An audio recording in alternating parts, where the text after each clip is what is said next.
이 본 말씀을 통해서 진실과 거짓의 이면, 진실과 거짓의 이면의 제목으로 하나님의 말씀을 증거하겠습니다. 이것이 진품인지 또는 가품인지를 확인하려면 그것을 증거해 줄 수 있는 서명이나 아니면 표지를 보고 확인할 수가 있습니다. 겉외양으로는 구별이 되지 않아도 그걸 뒤집어 보면 마치 숫자가 적혀 있는 카드와 같아서 별 차이가 없어 보여도 그걸 뒤집어 보았을 때 그 이면에 나타난 것은 전혀 다른 것이 되고 말 겁니다. 바른 것을 선택하는 것이 무엇보다 중요할 것인데, 그러면 이 진실과 거짓의 뒷면에는 어떠한 것들이 기록되어 있고 어떠한 차이가 있게 되겠는가? 본 말씀을 통해 살펴보시면 먼저는 이 생명과 사망입니다. 이 진실의 뒷면에는 생명이 있어서 생명의 역사를 얻길 원한 모든 자들은 진실과 정직과 빛 가운데 나아가기 힘써야 되겠습니다. 이 성도의 진실함이라고 하는 것은 마치 우리에게 있어서는 우군과도 같아서 우리가 위기에 처했을 때 우리를 도와줄 수 있는 힘이요, 또한 돕는 자가 되는 겁니다. 그런데 사람들은 이 진실함을 대해서 불편한 것으로 알고 나에게 해가 되는 것으로 알고 가까이 하지 않는다는 겁니다. 그러나 생명의 역사가 진실함의 뒷면인 줄 알고 우리는 그 진실함을 우리의 동료로 알고 우리의 벗으로 알아서 함께하기를 힘쓰는 자들이 되어야 됩니다. 그걸 보면 25절에서는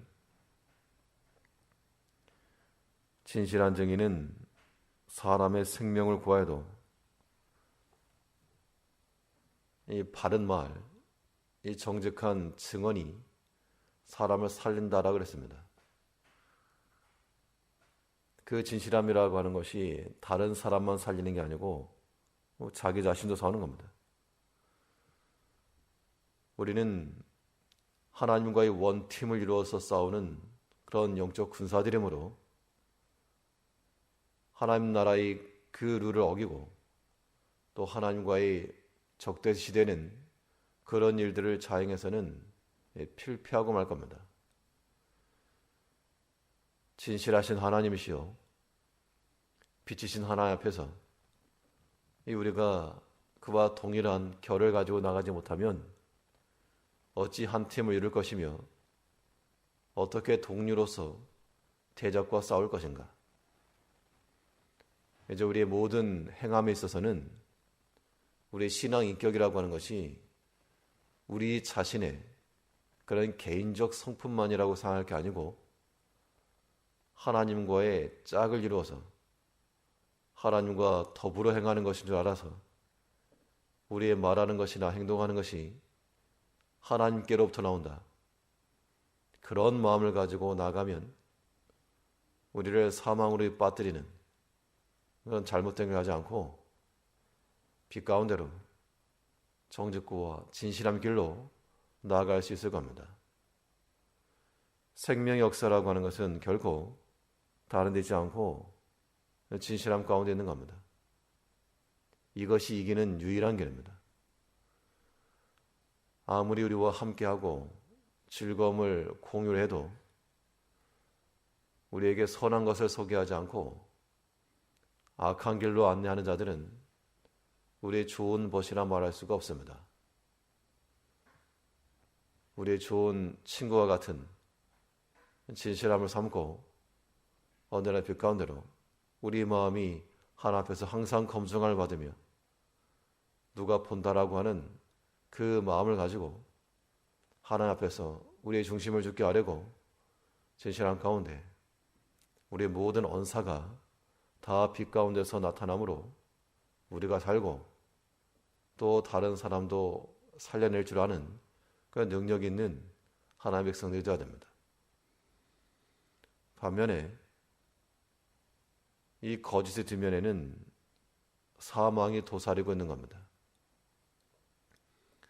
우리를 해하려고 하는 함정이라고 하는 것은 빠지기까지 보이지 않습니다.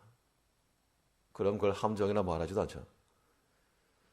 거짓이 마치 이와 같아서 우리를 사로잡아 빠지기까지 숨어있고 미혹하고 를 넘어뜨리는데 거기에 걸려드는 것은 어리석은 것에 해당하는 겁니다. 사탄은 마치 성도를 파괴하기 위한 성도 파괴 연구소와 같아서 어떻게 하면 무너뜨릴까 항상 고민하고 있는 그런 악한 존재들입니다. 그런 존재들 앞에서 우리가 깨어있지 못하면 번번이 걸려지고 말 것인데 이제 그들의 진위를 알아차리고 도리어 반격할 줄 아는 그러한 모습들이 있어야 됩니다. 사탄이 우리 성도들을 넘어뜨리는 가장 일반적인 루트는 우리 마음속에다가 탐심을 넣어준다. 탐심을.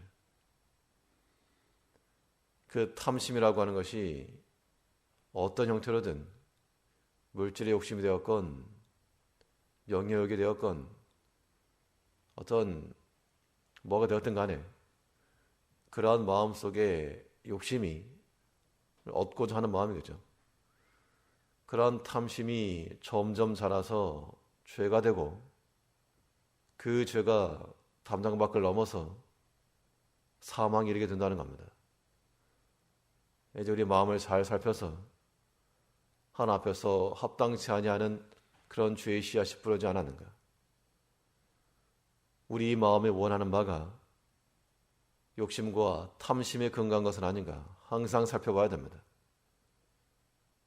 이것이 잘하더라도 우리 안에서 해결할 수 있도록 결코 우리의 담장 밖으로 넘어가서 우리의 말을 통해서나 행실을 통해서 드러나지 아니하도록 관리하고 단속할 의무가 우리 성도들에게 있는 겁니다.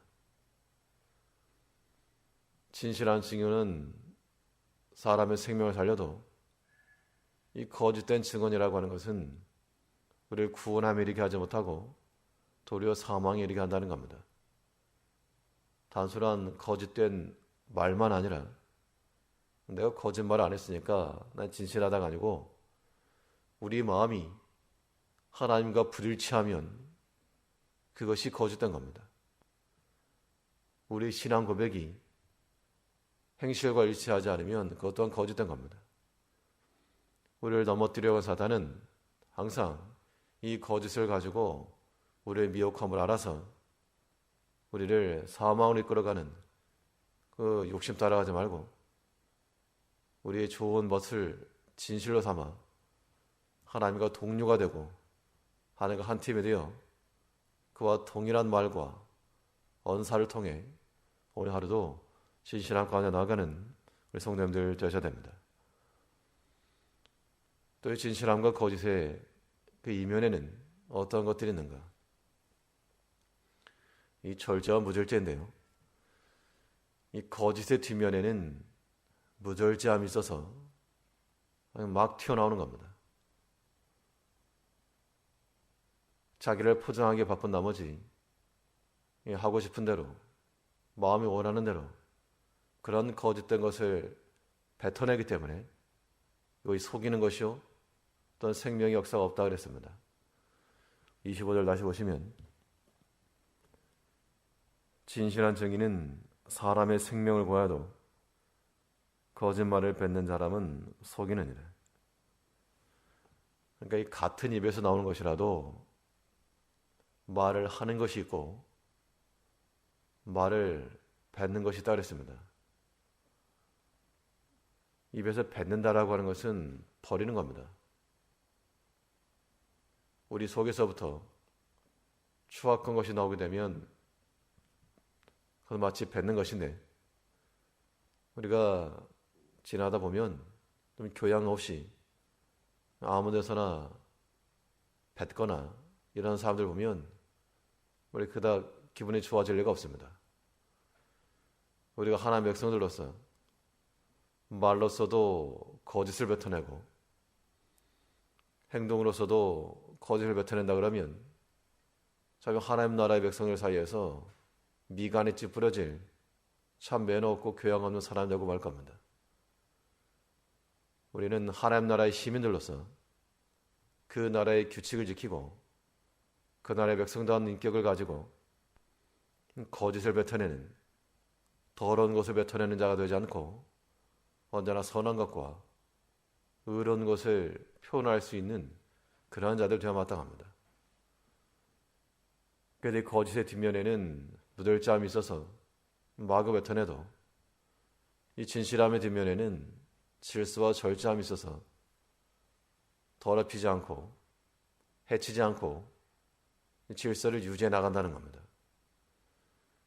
꾸미지 않아도 그 말 자체가 증거가 되고 변호하려 하지 않아도 그 행실 자체가 증거가 될 수 있는 그런 모습이 우리 가운데 필요한 겁니다.